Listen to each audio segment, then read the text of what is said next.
নমস্কার বন্ধুরা, স্বাগত জানাচ্ছি বানানোর কিচেনে। আশা করছি সবাই ভালো আছেন।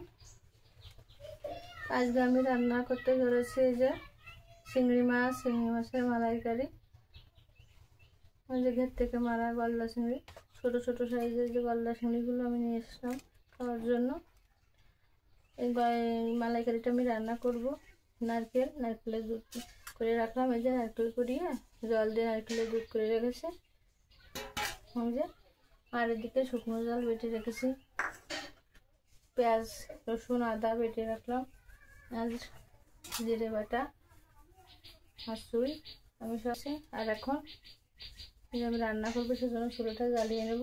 তো খুব সহজ পদ্ধতিতে কিন্তু আজকে আমি এই চিংড়ি মাছের মালাইকারিটা করবো। তো আপনারা দেখতে দেখুন আমি কিভাবে রান্না করি চিংড়ি মাছের মালাইকারি। আলুই আমি কড়াইটা বসিয়ে দিলাম। এখন কড়াইতে আমি একটু তেল দিয়ে দেব।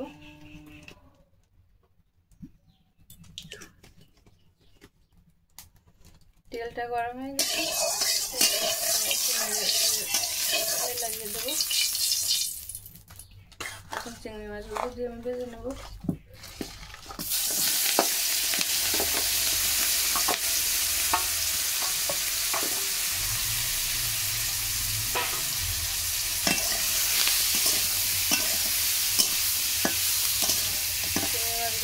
লাল লাল করে ভেজে তুলে নেব।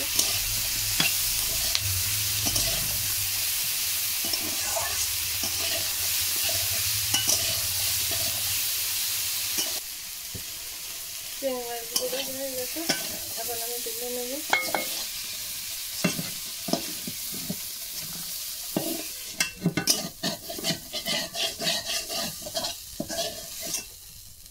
চিংড়ি মাছগুলো তুলে নিলাম। এখন কড়াইতে আমি তেল দিয়ে দেবো।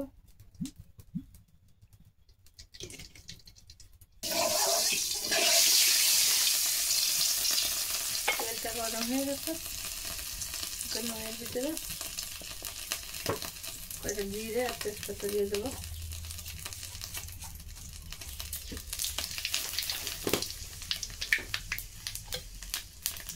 দিয়ে দেবো এই যে পেঁয়াজ বাটা,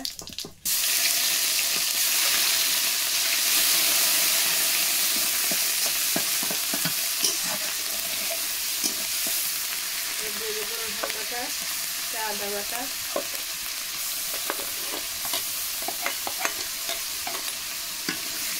পেঁয়াজ রসুন আর আদা বাটা দিয়ে ভালো করে কষিয়ে নেব।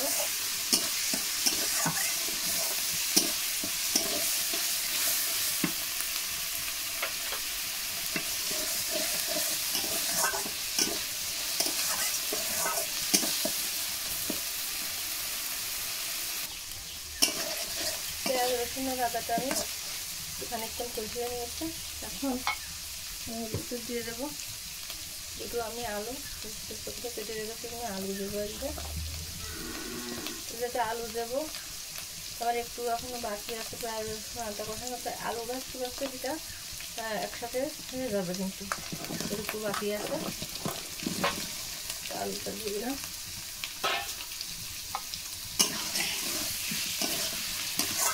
আলুটা দিয়ে আমি পেঁয়াজ রসুন আদা সাথে ভালো করে কষিয়ে নেব। একটু লবণ দেবো।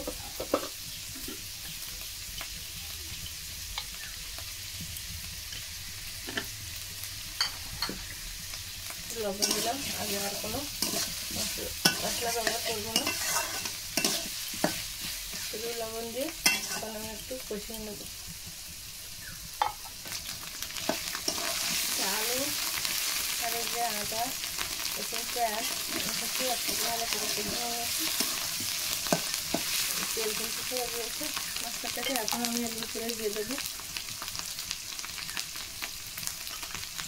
শুকনো জল বেটে রেখেছে, শুকনো জল কাটা দিয়ে দিলাম 1 চামচ।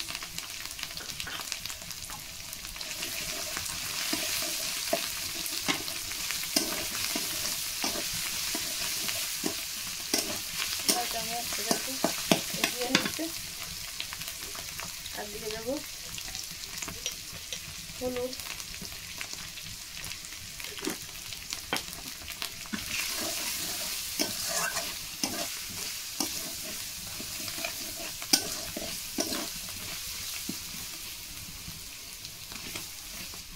হালকা একটু মশলার বাটিটা পেঁয়াজ রসুন আদা দিয়ে পেস্ট করে আসলো, সেই বাটিটা একটু নারকেলের দুধ দিয়ে জলটা দিয়ে দিলাম, মশলাটা না হয়ে যায়।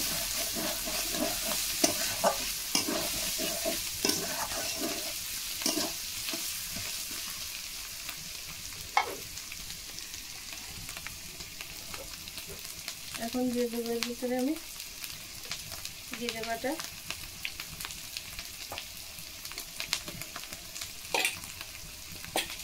জিরে বাটাটা ভালো করে মিশিয়ে নেব। আর আমি মশলাটা বাটিনি, এটা মশলাটা আমার গুঁড়ো করা আছে, এর জন্য আমি একটু গুঁড়ো দিয়ে দেবো, মশলা গুঁড়ো।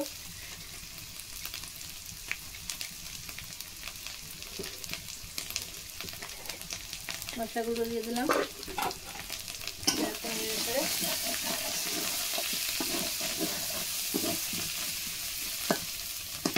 এখন আমি চিংড়ি মাছগুলো দিয়ে দেবো। চিংড়ি মাছগুলো ভালো করে মশলার সাথে একটু মিশিয়ে নেবো।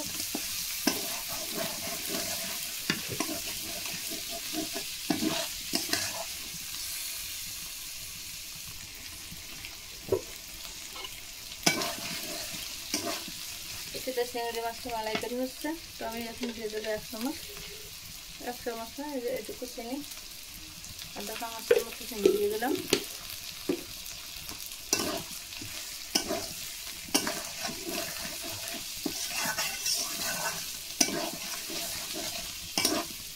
চিনিটা দিয়ে একটু নেড়ে আমি এখন এর ভিতরে নারকেলের দুধটা দিয়ে দেবো। এই যে আমি নারকেলের দুধটা এখন দিয়ে দেবো।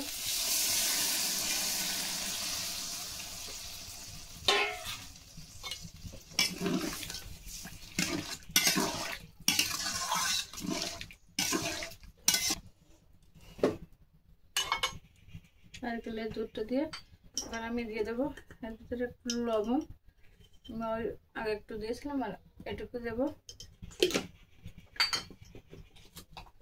আর দিয়ে দেবো আমি সুই ঝাল,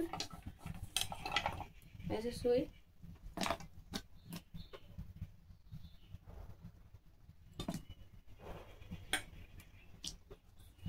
সুই ঝাল দিয়ে এখন আমি ঢেকে দেবো। আমি ঢেকে কিছুক্ষণ জাল করে নেব। তো ঢাকনা খুলে একটু নেড়ে দিয়ে দেবো।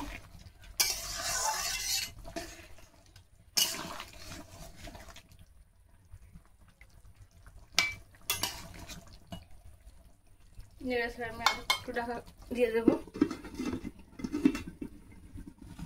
জলটা একটু মাখা করে নেব। ঢাকা দিয়ে আমি এখন আর একটু জাল করে নেব।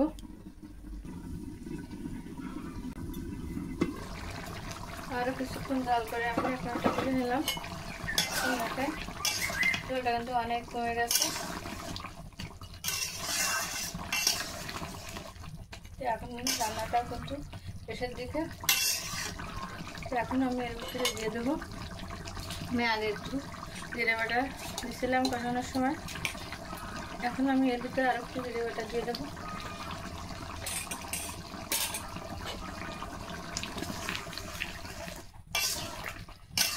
জিরে বাটাটা দিয়ে আমি আর 1 মিনিট দিয়ে জাল করে নেব।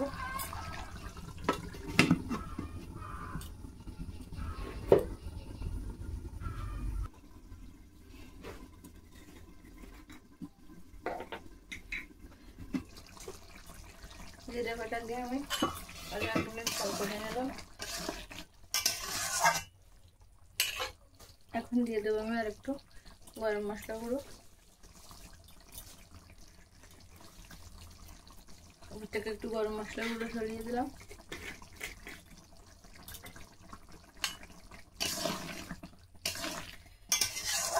রান্না কিন্তু একদম হয়ে গেছে।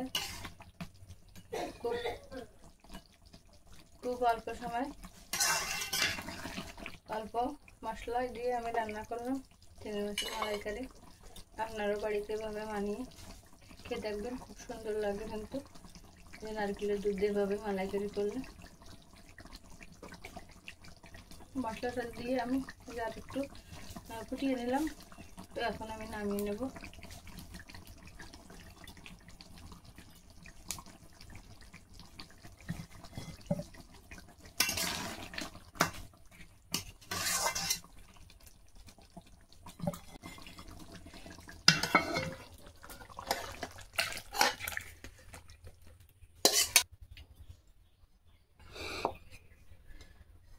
তো আমার চিংড়ি মাছের মালাইকারি নামানো হয়ে গেছে, আমি নামিয়ে নিয়েছি। এই যে দেখেন কত সুন্দর কালার হয়েছে, কি সুন্দর দেখাচ্ছে। তো আপনারাও কিন্তু বাড়িতে এভাবে ঝটপট কম মশলা, কিন্তু আমি বেশি মশলা ব্যবহার করিনি, কম মশলা দিয়েই রান্না করেছি। এইভাবে চিংড়ি মাছের মালাইকারি রান্না করে খেয়ে দেখতে পারেন কেমন লাগে। আমার কাছে তো খুবই টেস্টি লাগে এভাবে। তো আপনারা বাড়িতে ট্রাই করবেন। আর আমার এই রেসিপি যদি আপনাদের ভালো লেগে থাকে তাহলে আমাকে লাইক কমেন্ট শেয়ার করে দেবেন, আর আমার চ্যানেলটিকে সাবস্ক্রাইব করে আমার পাশে থাকবেন। ধন্যবাদ সবাইকে, দেখা হবে পরবর্তী নতুন কোনো ভিডিওতে। ভালো থাকবেন সবাই।